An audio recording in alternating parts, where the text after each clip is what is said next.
Betul lah tahun ni macam-macam kos dah naik, macam-macam kos yang jadi double. Tahun lepas, siapa yang follow mana-mana financial advisor ataupun pakar kewangan, diorang dah estimate yang tahun ni akan berlaku satu fenomena yang mana segala perbelanjaan, segala kos akan menjadi lebih keras, lebih mahal dan peningkatan dia lebih ketara. So, dia punya peningkatan tu dari segi kos kelangsungan hidup, semua kita akan terasa lebih teruk daripada tahun sebelumnya.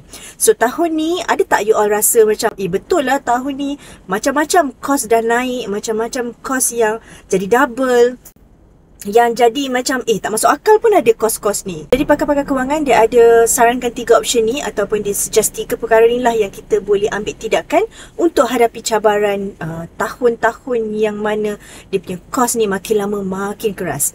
So, antara ketiga-tiga tips yang saya akan kongsikan ni, dia sangat-sangat doable and sangat-sangat mudah untuk kita follow. So, make sure you all save video ni dan tengok sampai habis. Okey, yang pertama sekali mereka suggest untuk pelbagaikan portfolio simpanan. Simpanan kena buat. No matter what, you kena buat, and it's time to move lebih daripada simpanan duit.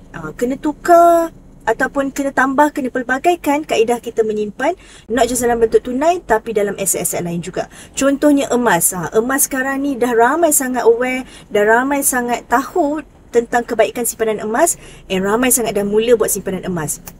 Kalau kita tengok track record dekat Public Gold, dah ada lebih daripada 1.8 juta penyimpan emas yang dah mula menyimpan emas, dah macam konsisten menyimpan emas, and diorang dah mula beralih daripada sekadar buat simpanan dalam tabung haji, dalam ASB, dalam account bank, fixed deposit dan sebagainya, kepada simpanan emas juga. So you all pun boleh take action, boleh try mulakan langkah ni as a part untuk pelbagaikan portfolio simpanan. Penting sangat-sangat penting untuk kita ada simpanan yang mencukupi untuk masa depan. Tips seterusnya yang dikongsikan oleh pakar kewangan ni adalah untuk kita kurangkan hutang. Jangan tambah hutang baru, jangan bina hutang baru, tapi kurangkan hutang yang sedia ada.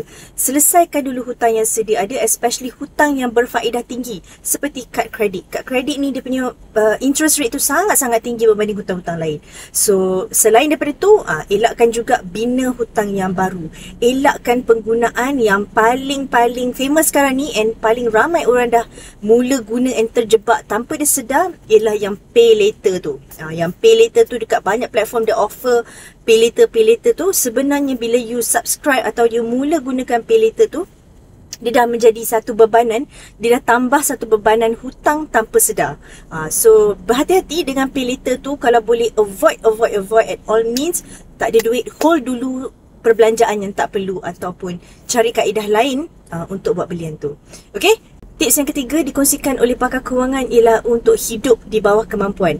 Belajar untuk membezakan antara sara hidup dan juga gaya hidup. Ada orang dia tak pandai differentiate benda tu, sebab tu dia rasa sentiasa gaji dia tak cukup. Bersederhana dalam berbelanja tu, kita pandai differentiate antara kehendak dan juga keperluan. Kena pandai differentiate. And also kalau boleh put on hold, benda yang tak perlu tu kita put on hold dulu. Okay? So ini adalah antara tips-tips yang dikongsikan oleh pakar kewangan, yang mana kita boleh try untuk diri sendiri dan juga bersama-sama keluarga. Ajak pasangan, ajak anak-anak, the whole family untuk kita try tips ni supaya dapat memberi satu kesan dan impact yang positif pada diri kita dan juga keluarga kita.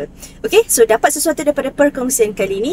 Bagi anda yang nak mulakan simpanan emas bersama Public Gold dan tak pasti caranya macam mana nak buat, nak mulakan simpanan emas ni, boleh klik link di profile untuk saya bantu. I'll see you in my next video. Bye!